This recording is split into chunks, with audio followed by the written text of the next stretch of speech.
नवाज शरीफ बिल्कुल सच कहता है। इमरान खान ने कौम के दिलों में जहर भर दिया है।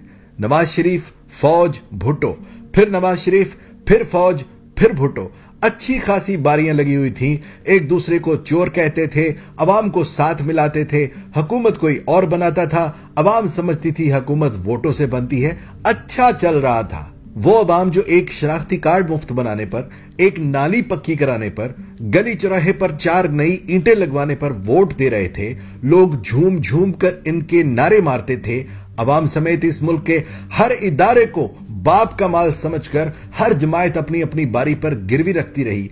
एक जमायत सड़कें बनाती, दूसरी वही सड़कें उखाड़कर फिर बनाती। अवाम हर बार उम्मीद रखती कि अब बेहतरी आएगी। इसी अवाम के नाम पर मगरिब से इमदाद ले लेकर शरीफ भुट्टो खानदान का बच्चा बच्चा खरबपति हो गया। अवाम फिर भी उसे अपनी ही कोई गलती समझती रही। अच्छा चल रहा था। अचानक सारे खेल तमाशे का बेड़ा गर्क करने इमरान अहमद खान न्याजी आ गया।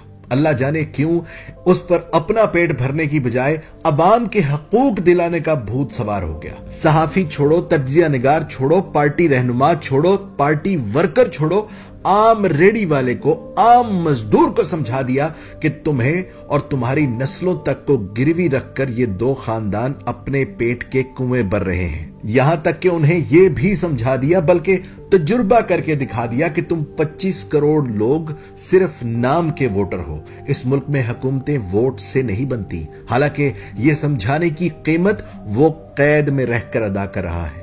यही वजह है कि वो नवाज शरीफ जो हर बार लूट खसूट करके कुछ अरसे के लिए बाहर भाग जाता था, ताकि वापस आने पर दूसरी जमायत इससे ज्यादा लूट खसूट करे और लोग नवाज शरीफ को मसीहा समझकर उसका इंतजार करें और फिर वो अपनी बारी ले, उस नवाज शरीफ को चौथी बार वजीर आजम नहीं बनने दिया। इमरान खान का दिया गया ये शऊर बिलाशुबा एक जहर ही साबित हुआ है। ये जहर है जिससे 70 साला लूट मार को समझते हुए इस निजाम के खिलाफ उस अकेले शख्स ने सारी कौम को अपने साथ खड़ा कर दिया। 8 फरवरी इस कौम के इस निजाम के खिलाफ खुलकर खड़े होने का पहला दिन साबित हुआ। वो दिन है और आज का दिन है।